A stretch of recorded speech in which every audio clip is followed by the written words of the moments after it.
session.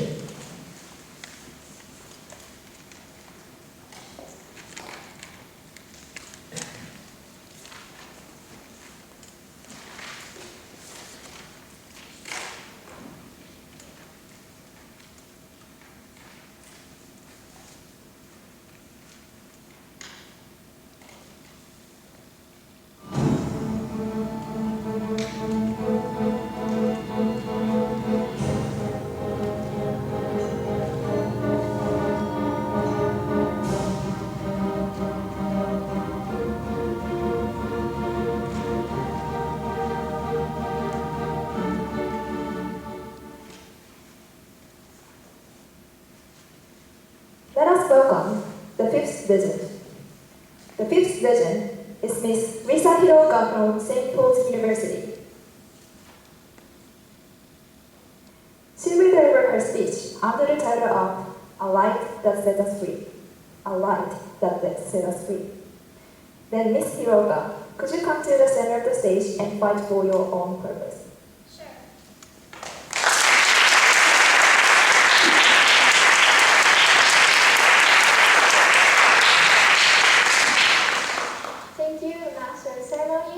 Distinguished judges, all the organizers, and all the audience. Good afternoon, ladies and gentlemen. Good afternoon. Work, study, future. As we struggle to get through each day, we face difficulties. Sometimes those difficulties may feel like the rain that keeps falling, or the weather that is full of darkness that the clouds will let out and feel like we can't get out of. At such times, we're preoccupied with the difficulties. We forget the important things and even forget who we are. Today, I would like to point a small but a sure light to those problems and reflecting on the important things we used to learn. Have you ever had such an experience? When you're caught up in busy work,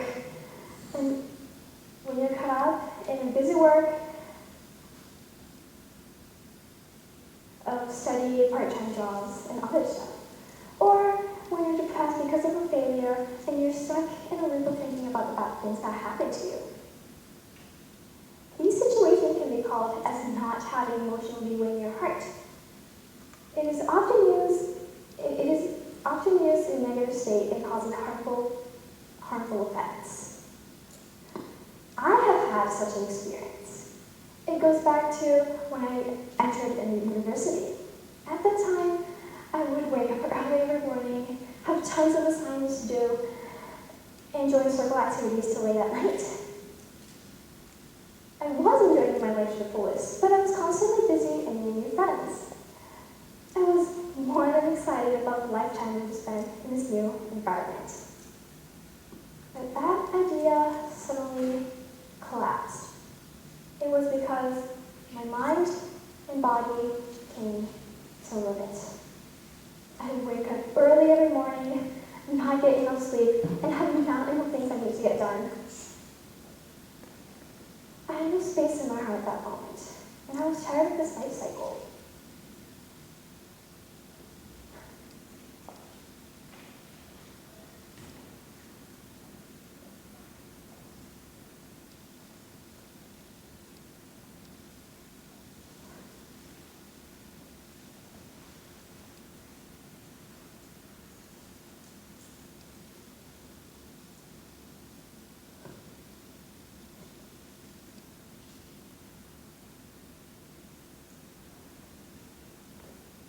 What happens when we lose our mind this way? That is, we forget the important things inside of us, and even forget who we are. It's thundering and raining. We can't see anything ahead. We want to get out of this as soon as possible, but don't know how. How should we handle this? What would change the situation? We feel like we're alone standing in the rain. We feel like we're stuck in it. We feel like we're going to stay like this forever.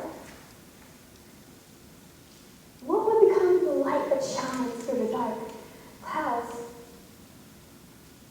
that caught us. That is to remember the things we used to love and think about ourselves again.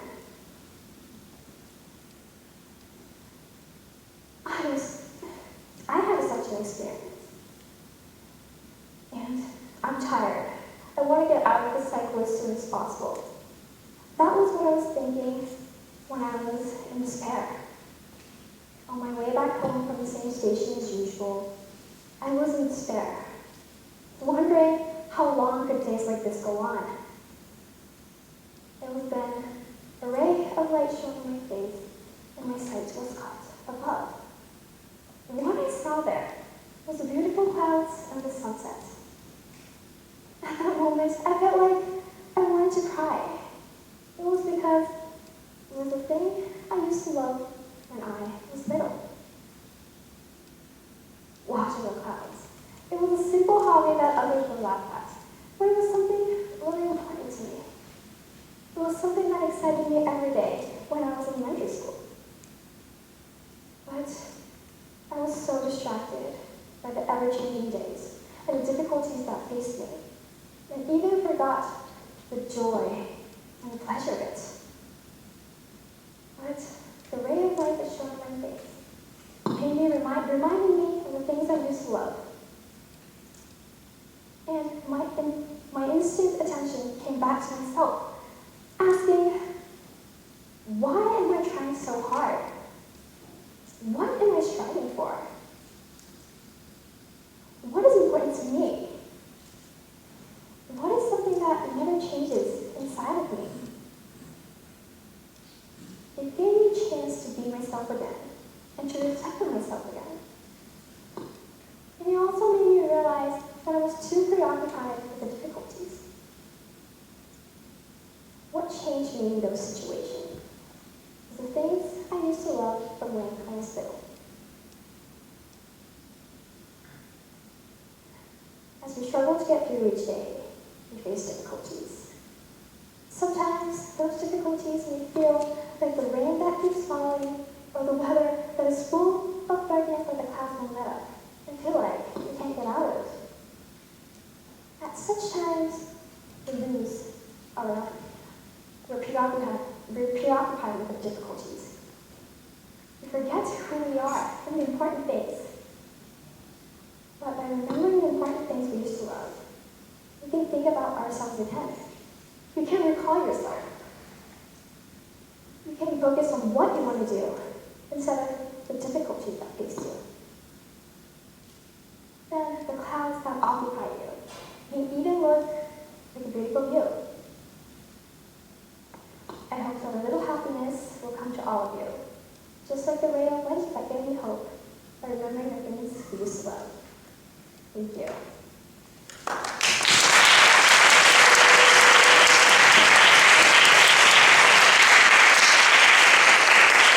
Thank you, Ms. Hiroka. Now, we will have a question and answer session. Judges, please raise your hand if you have any questions. Mr. Tamura, please. Okay, thank you, Mrs. So, you mentioned that you remember something very important through your childhood love of watching clouds. And eventually, that revisiting helped you find a solution to overcome the problem that you had in the modern society today. And I don't get the connection between the two. So why do you think the revisiting your past childhood passion can help you deal with the current problems? So the problem was that I focused too much on the difficulties and forget what I wanted to do, why I wanted to do that thing. But by remembering the important things I used to love, I can find that something that never changes inside me, that never changed. And throughout that, the focus, the attention I had on the problem came to myself, gave me time to think about myself and what I wanted to do. So it became a solution for me.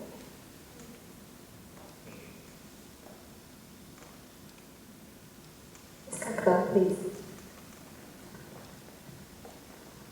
Thank you very much. You described a personal experience where the simple act of watching clouds was very good for you. But how do you think an individual can recognize when they're losing touch of their core values or passion? What kind of signs can we see in that kind of transition in yourself? It's very difficult, but it's really about your attention, about your focus, and you don't really realize that in yourself. But maybe others will, because you might have that effect on others, like you may be irritated about others, you might be frustrated about others. That would be one sign others will tell you. But another is to just realize and remember the things you just love. And you might realize, oh, I haven't thought about that in a long time. And that would be like turning point for you to make you realize. So there's no specific recognized. Yeah, it's really hard to do so you have to recognize yourself, but by remembering the important things you love would be one turning point. Okay, thank you very much. Mr. Kubota, please. Okay, so thank you so much. So you felt somehow relieved by watching the clouds when you really stress out. But I want to know how the kind of like a scientific background or kind of like do you have any kind of like scientific data to show that the watching the clouds or doing something is effective to relieve yourself? Also like to watch the clouds. Yeah, or it maybe could be other actions, but you have kind of like a scientific data to support your speech. Oh, okay. What about a solution? Okay. About that, I can really find quite data about that. But what reminding the old days is used in the medical field, as it is scientifically believed to bring happiness, and is actually used in elderly people to make their brain healthier. And so looking back on the old days has good effects just about that. And do you ask about the effects by looking up in the sky? Yeah, if you could answer. Yeah, about the sky, by looking up, we can refresh because we can move our body to do so. And blue can also make us relax, and it makes us stretch our body, and it has a lot of effects in that way. Okay, thank you very much.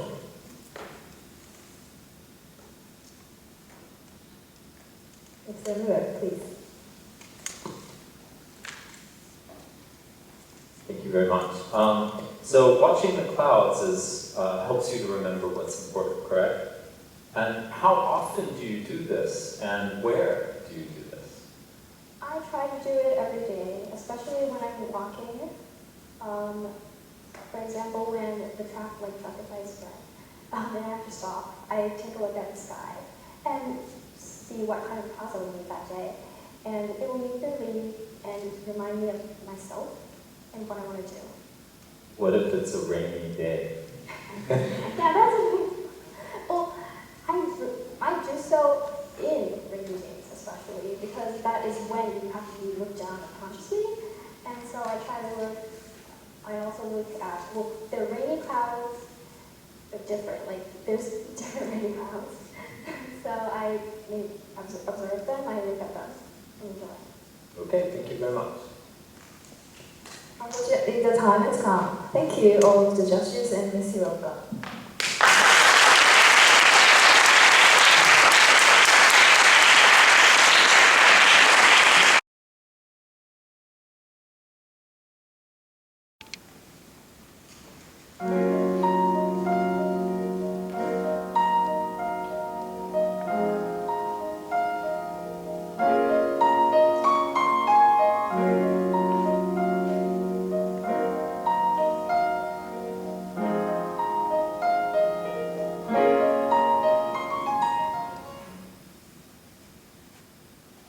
Let us welcome the sixth legend.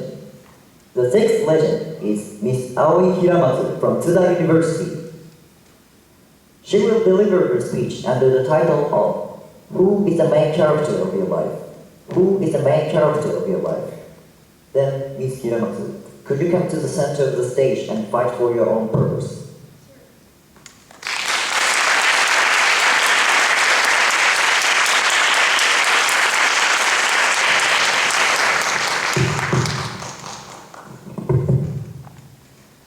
Thank you, the Master of Ceremonies, honorable judges, audience, and all the organizers. Hello, everyone. Hello. Keep going.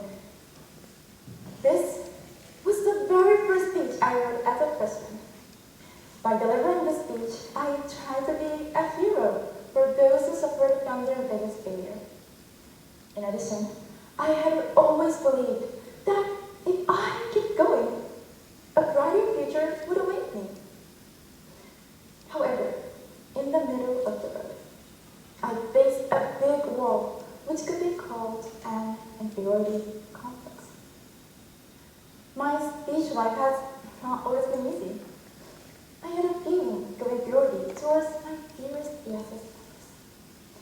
Lots of them have successfully passed so many open speech contests, but I couldn't. Indeed, I was glad to hear that they passed the contest, but at the same time, I felt like I had nothing. I felt worthless. I got completely lost in the middle of the road. First of all, what exactly is an inferiority complex? In this speech, I define it as a state that causes pain when comparing yourself to others in the same field.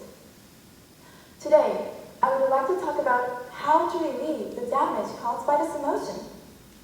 I hope this speech will be a guide for everyone to keep going on a long journey of their own life. Last summer, I was tormented by these negative thoughts. Even if I tried, I wouldn't be able to pass the open speech contest like my excellent peers. I'm way too far from them. I thought about it countless times. A deep darkness swallowed me up due to my negative mindset. Actually, I avoided challenging some of the contests because I thought I wasn't good enough to be on the same stage. It was like being at the bottom of the valley, comparing myself to others in a way that shows how high they have gone. Eventually, I began to think about leaving this wonderful speech. Then, why do we tend to compare ourselves to others? The reason is that we define our values based on the results or achievements, which are generally evaluated by a third party. So if we compare ourselves to others based on the results and then feel inferior, this means that we are living in others' points of view. From elementary school to high school, I was always required to get good grades. If I couldn't be the best in school, I felt like I had nothing in me. I compared myself to others based on the results. It is true that the results or achievements can be a guideline when we distinguish people by their capability or potential. However, this led me to have fixed thoughts when valuing myself. And I was living in others' points of view, not in a first person's sight. During my depression, I came across a book that empowered me to climb up from the bottom of the valley. It was a book written by Tenku Nakamura, a philosopher. In this book, I learned about positive spirit, in Japanese, Sukyoku Seishin. This is a state of living with positive feelings such as happiness or enjoyment. And whether we can be in this state or not depends on how we approach ourselves. After I finished reading this book, I had a strong feeling that I must take some actions to change from within. As a result, this became the turning point for me to find out how to overcome my vicious cycle caused by inferiority. Through testing several methods on my own, I reached a 3-step simple habit that anyone can start from today. I call it the FPS method. It stands for F, find, P, praise, and S, speak. This method enables Now, let's go over them step by step. Find. Find out what you have done or achieved during the day. Reflect the whole day and think of what you did. It doesn't need to be a great achievement. Your small success or happy experiences are welcomed. Next, praise. Praise yourself for what you have done. Just say, great, well done to yourself. Doing this triggers a positive response in your brain, releasing dopamine and serotonin, which are beneficial forms of stress. These hormones make us feel happier and stabilize our mental health. And finally, sleep. Sleep is a positive state you've created through the 2 steps. Find and praise. Martin Seligman, an American psychologist, says in his research that going to bed in a positive state decreases depression and improves your happiness rate. He also showed that this impact will last for 6 months after doing this for just a week. By continuing this simple habit, you will gradually begin to focus on the positive aspects of your daily life. As a result, your mindset will change potentially and your self-esteem will improve. For me, this FPS method worked so well that I'm now able to live my own life in FPS, which means first-person sight. Through this method, I could focus on the bright aspects and realize that I am the main character of my life. Even though I couldn't do well in tests or get results in some contests, I took it as my personal growth and kept making efforts. My mindset has completely changed, not being influenced by the surrounding factors. Remember, find, praise, and sleep. This is the method to live your own life in first-person sight. No matter how you face reality and get lost, you're still the main character of your life. The only person who can change your story is yourself. So why don't we move forward with this FPS method? Let's make our own story brighter and keep going on a long journey of our own life. Thank you.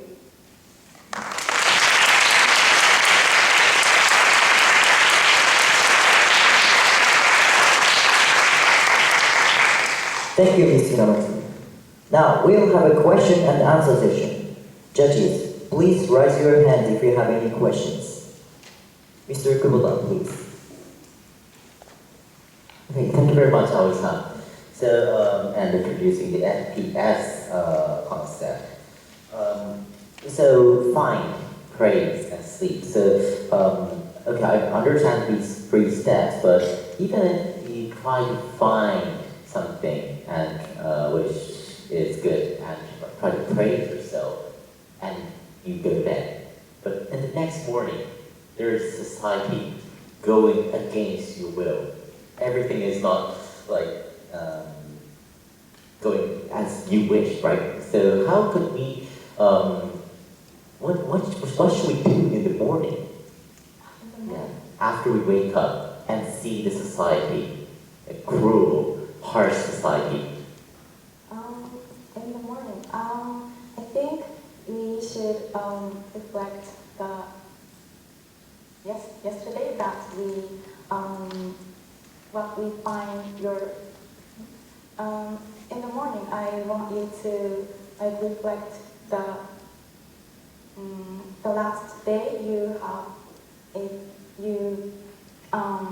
have a positive thing. Maybe you have find something positive in the or in the yesterday, the day before. So I want, even if there is a dark situation in the morning, I want you to reflect the thing you find in the last day. So maybe it could be like FPSR method. Yes. Okay, understood. Thank you very much. Ms. Kakta, please. Thank you for your speech. So I have 2 questions. How did you first come across this FPS method? How and where? And the second question is, today we had speakers talk about looking back at your past, doing meditation is, the important thing for your self-awareness. Why do you think your method is better than theirs? For your first question, I found this method through searching and also from the book I read. So, I found this method through reading and searching by myself. And for your next second question, it's to be honest, it depends on people who use the method or not. So, but why do I think my vision is the best? It's because I actually tried this method in other people around me, and actually they all of them answered that they realized the impact of finding place and sleep. So considering the fact that I test my method around me, I can probably say that my solution is the effective one. So that's my answer. Thank you very much. Mr. Miller, please. Thank you very much. So I've noticed in the past few speeches, including yours, that there seems to be this trend of young people in Japan not having confidence, not having self-worth, fearing what other people think about them.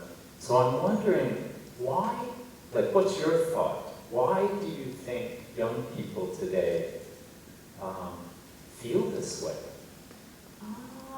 Why young people feel not confident about it? Right. What's the root cause of all of this self-doubt and low confidence? I think the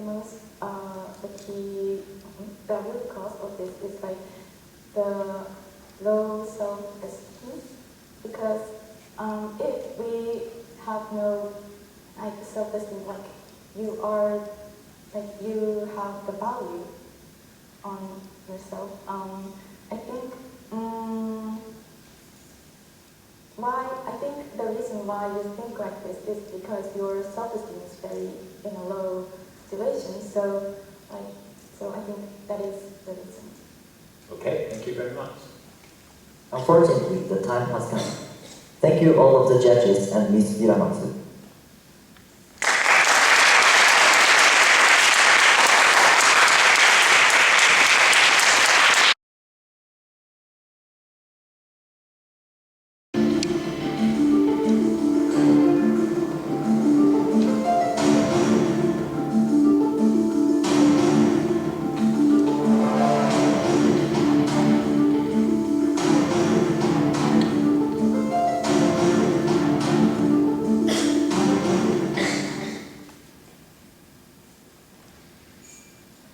Let us welcome the seventh legend.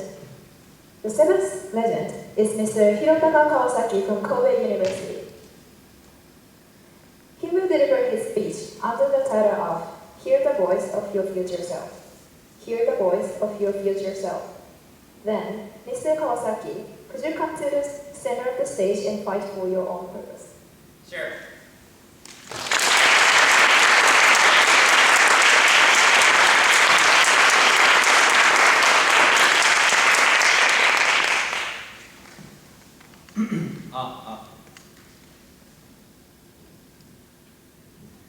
Thank you, the Masters of Ceremony, distinguished judges, all the organizers, and audiences here.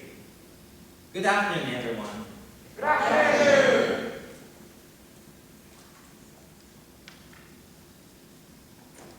Two years ago, I was staring at the results of the common test for university admissions. I was feeling blue. Ever since I was in middle school, I strived to enter a certain university and had studied so hard.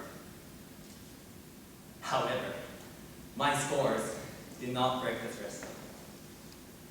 the university I can get into right now, or the university I want to get into with one another hard year study. I was standing at the crossroads.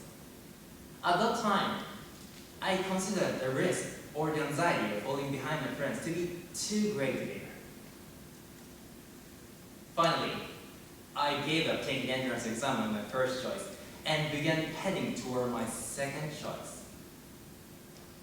I wish I could ask a question about which was the better choice for my future self. Dear my future self, how would you rate your life? Do you have any advice for me? Imagine we could get answers to these questions. Life would be so much easier at the point of decision.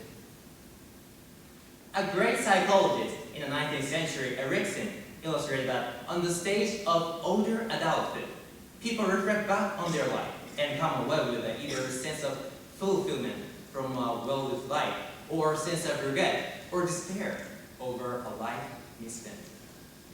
So, whether your entire life is happy can be determined by you just before you die, looking back on your memories.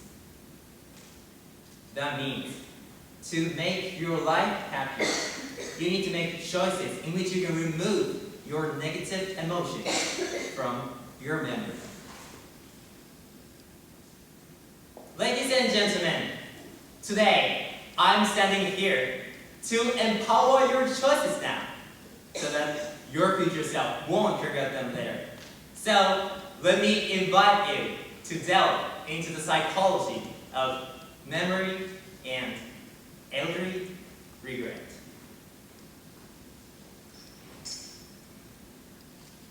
Memory as a brain system serves several roles. Recording, yes. Making you laugh, yes. But the point of memory here is to protect our psyche. Our brain automatically deletes the negative emotions of action and changes memories into positive ones so that they do not become traumatized. This is called fading affect bias in the psychological field. Fading affect bias is associated with regret. There are two types of regret: action regrets and inaction regrets. Action regrets occur when you try and fail. Inaction regrets occur when you give up challenges. In fact, the negative emotions are more likely to be remembered for a longer time in the case of inaction regrets rather than action regrets. When you commit to an action, even if you fail, all your memory will care about in the future is that you tried, not a negative feeling. Action regrets will just fade away because of the fading affect bias.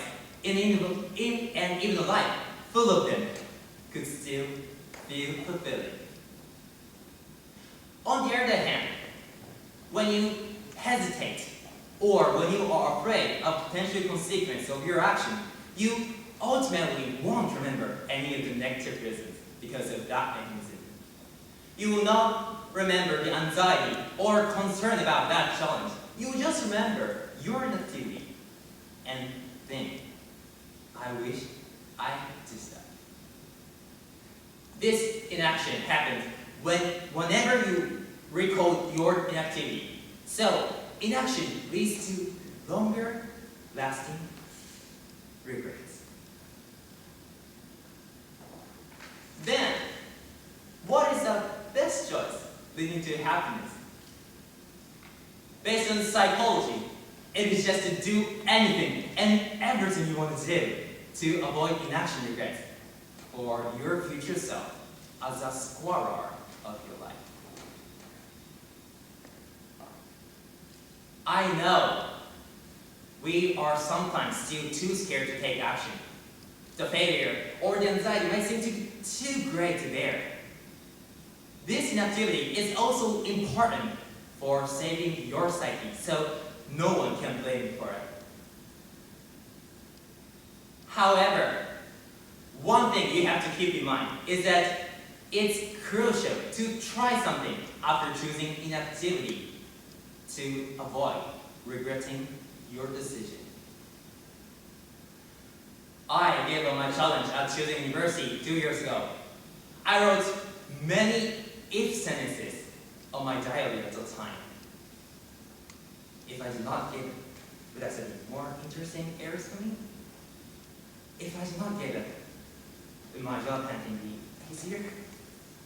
If I did not give it, could I be more confident? However, I'm proud of what I've done in this place actions. I ran for the president of ESS at my university last year. I studied abroad this spring. And now, as you can see, I'm speaking at this J.U.E.L Cup. My negative and regretful emotions faded away owing to my many challenges after that. Ladies and gentlemen, if you want to try something or do not want to give up something, I confidently say you should never give up. Studying abroad, treating a parent, confessing your love to someone, anything you are interested in is waiting to be tried. Even if you fail or are embarrassed now, your future self will not consider it a not big deal. Dear my future self, do you have any advice for me? He would say, I wish I did many things I could do. Now everyone, hear the voice of your future self. Please make your decision with their voices in mind. Throw your future regret aside and let your story be happily ever after. Thank you.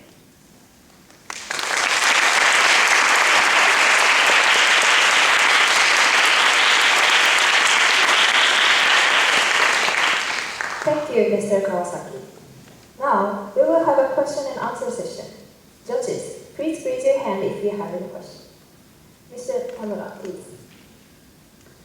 Okay, Hirotaka-san, thank you so much for your inspiring speech. I did a little research about the biggest regret in life, and this study asked more than 1,000 elderly people, probably 80 years old or older, in the United States.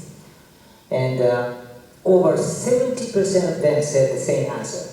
The biggest regret is not taking action, not taking enough risks. So in history of human beings, probably more than 2,000 years ago, in public speaking, taking actions, one of the very common messages. And people have been told to take action, take action, take action, thousands of times in the past 2,000 years. But still, more than 70% of them said that the biggest regret is not to take action. So, why is it so difficult for us to take action? That's a good question. Thank you. Thank you very much. Since the life is a series of decisions, so sometimes we have to give it. Sometimes we can do action. So nobody here keep doing action without giving up. So every single person have the experience of giving up. So here's the big number of giving up, and we are tend to focus on the experiment of give up. So we feel like I have to do more things I can do when the people before died. That's answer. Thank you. Mr. Kubota, please. Okay, thank you very much, Hirotaka-san. Let me talk about my inaction regret. I lost my cat 3 years ago. Oh my God. And yeah, oh my god, yeah. And I still regret not going back to my house and seeing him. I went back to my home like only twice a year or something like that. But I still regret that I should have visited more. And my cat is gone. It's too late. So how should I deal with my inaction regret? Do you have any advice for me? As I mentioned in my speech, after you give up something, you can focus on the next stage, next time. So I'm so sorry for your cats, but this is not an end of your life. So there's another things or steps you can focus on. So maybe next time, please learn about your inactivity and make it regretless. Make your life regretless. So maybe like I couldn't see my cat so often, but maybe from next time, like I could go back to my house more often to see my parents or maybe something like that. So that's what you're suggesting. Yes. Thank you.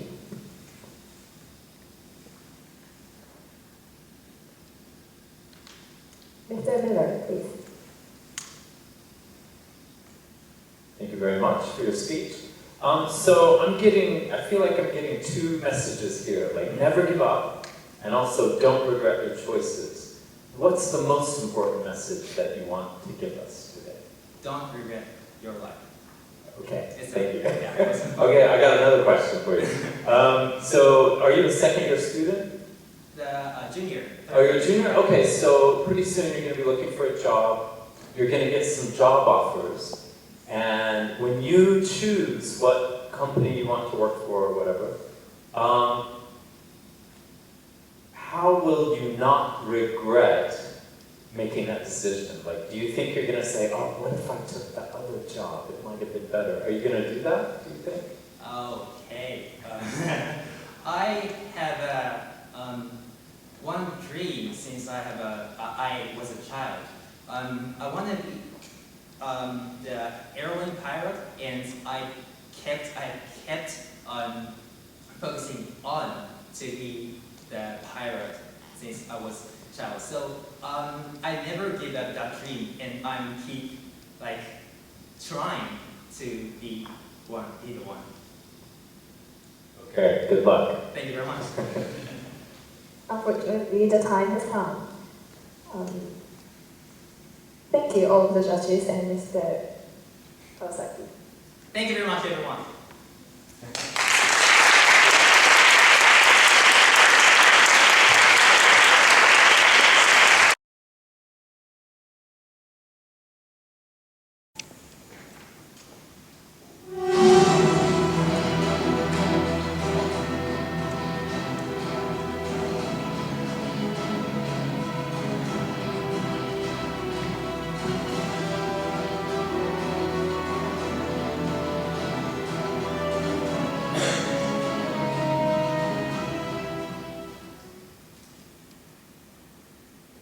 Let us welcome the last legend. The last legend is Mr. Ai Yamazaki from St. Paul's University. He will deliver his speech under the title of Paul. Then Mr. Yamazaki, could you come to the center of the stage and fight for your own purpose? Sure.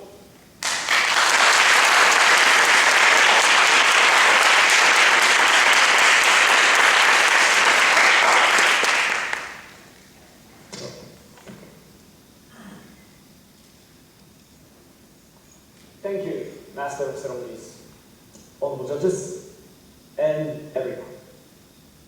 Good afternoon. Good afternoon. Thanks, Dad.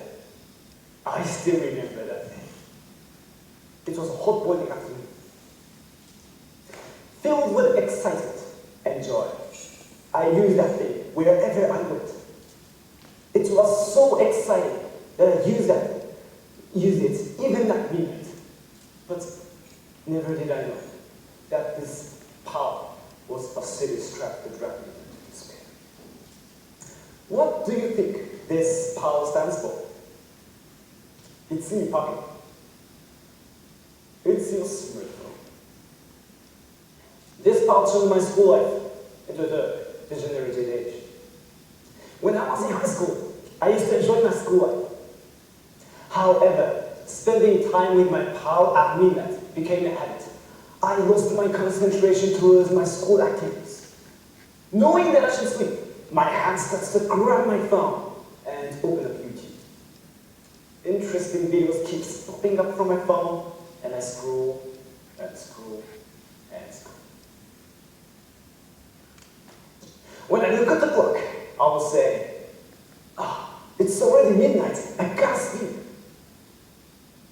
I felt depressed because I knew that I cannot get a good quality of sleep in spite of going to the school next morning. How many of you have experienced this? The Ministry of Internal Affairs reports that 40% of people overuse the internet at 9 p.m. on weekdays and holidays. The survey conducted on Instagram and Line tells us that 63.1% of students use phones over an hour at night. Also, 70.1% of students face morning or lifestyle problems due to the excessive phone use last night.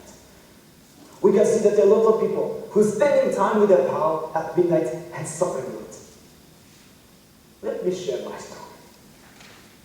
At school, all I did was just constantly look at my phone without talking to my friends. My sleep was deprived, so I wasn't ambitious enough to move or concentrate on my school activities. Seeing stimulating posts, my mental health got worse. I was gradually losing myself. Fear, greed, jealousy, hatred, lust, all these feelings were breaking down my heart. I saw that a lot of people were having a better time or better achievements than me. Why does he have this fantastic life? Why not me? Why can't I have it? As a result, I became a degenerated boy, isolated, like a drug addict. Everyone, do you want to become like this?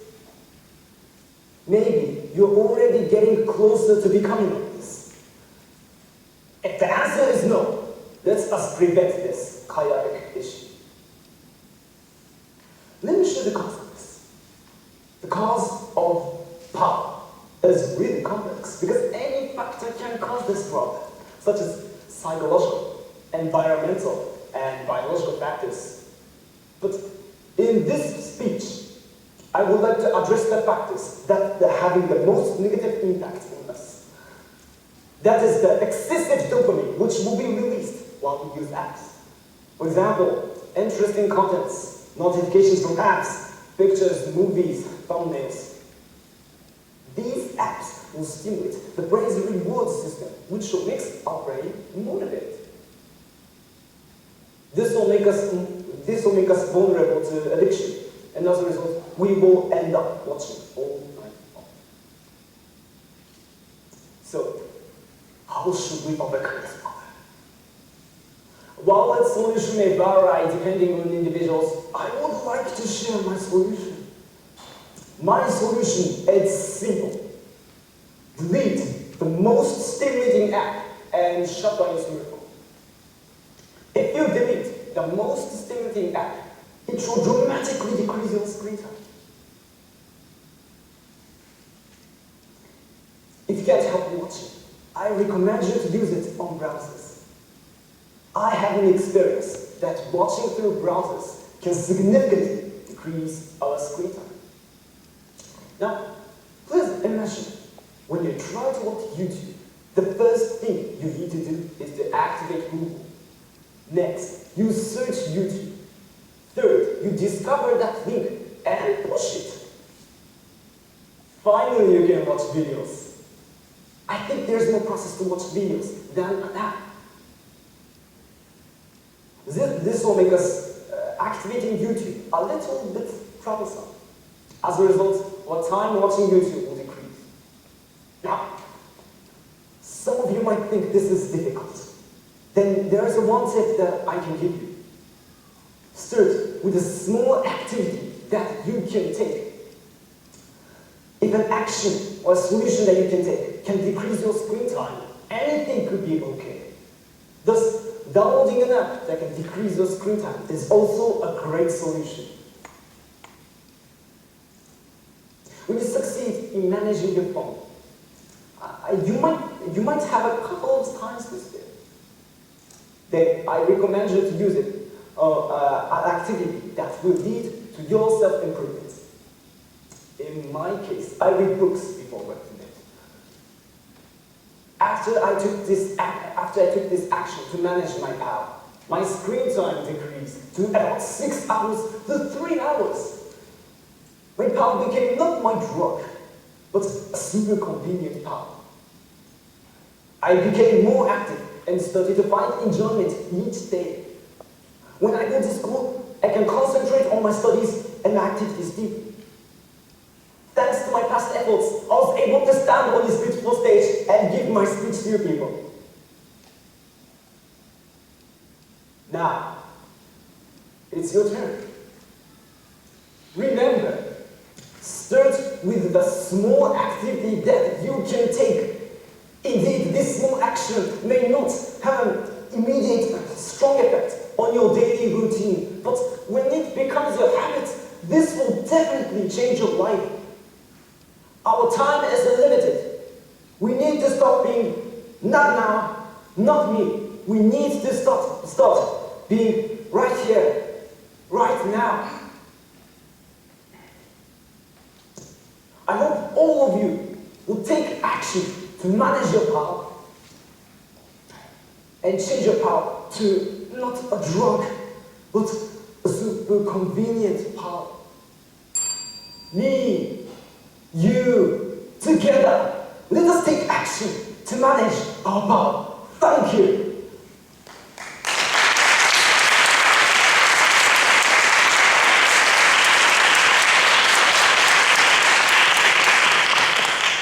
Thank you, Mr. Yamazaki.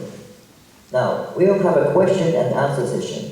Judges, please raise your hand if you have any questions. Mr. Kubota, please. Okay, thank you very much for your passionate speech. So, what kind of application did you actually delete from your smartphone? I deleted YouTube, Okay. X, and Instagram. Oh, you deleted 3? Yeah. Wow, that's pretty good. And now, what is your most stimulating app? I think YouTube is really stupid. You deleted YouTube, X, and Instagram. Yeah. What would be the most, the fourth stimulating app? You mean right now?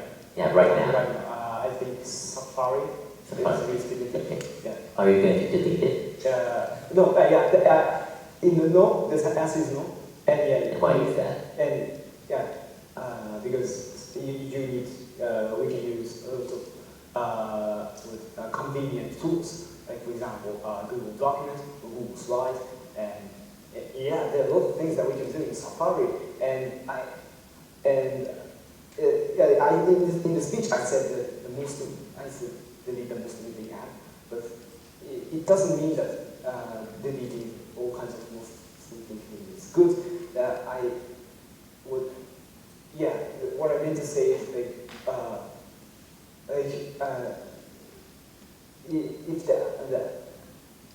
if that app is some kind of entertainment, I mean the entertainment apps.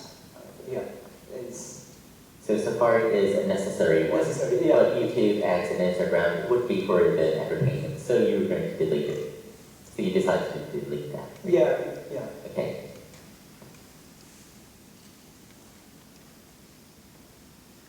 Mr. Miller, please. Thank you, Mr. Yamazaki. Yeah. So, I really understand the speech because I have the same problem. I deleted my Instagram, but now I'm addicted to Twitter. But thinking about you and I and the people in this room, we're adults, so we have a lot more self-control than high schoolers or students in junior high school. What about them? Do you think, how do they avoid addiction to smartphones? High school. Yeah, high school or junior high. People who are not adults, basically. Yeah, but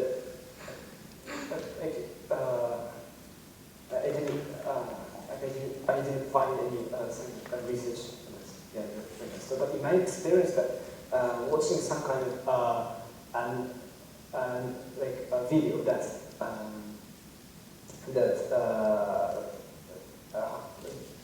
how I can say deliver the message of how negative impact will have that using smartphone to children is really effective. I think, yeah. Do you think the parents should control their phones? Yeah, absolutely, because when the children see their parents like this, children tend to think that it's normal. It's more normal to touch their phones. Okay, thank you very much. Yeah, thank you. Mr. Tamura, please. So if you have the power to create a law that regulates smartphones, what kind of law would you make? Yeah, it was really interesting because I'm in law. I study law, and yeah, smartphone has before the smartphone has a negative and positive, but we cannot create a second law easily and other law that's bad easy. So what I think is that creating a second like EU did, like some the sexual this kind of how do you say, like pornography or hardcore website, how do you say, like banning those some kind of contents is really it is some kind of first step to manage the smartphone. Yeah. Unfortunately, the time has gone. Thank you all of the judges and Mr. Yamazaki.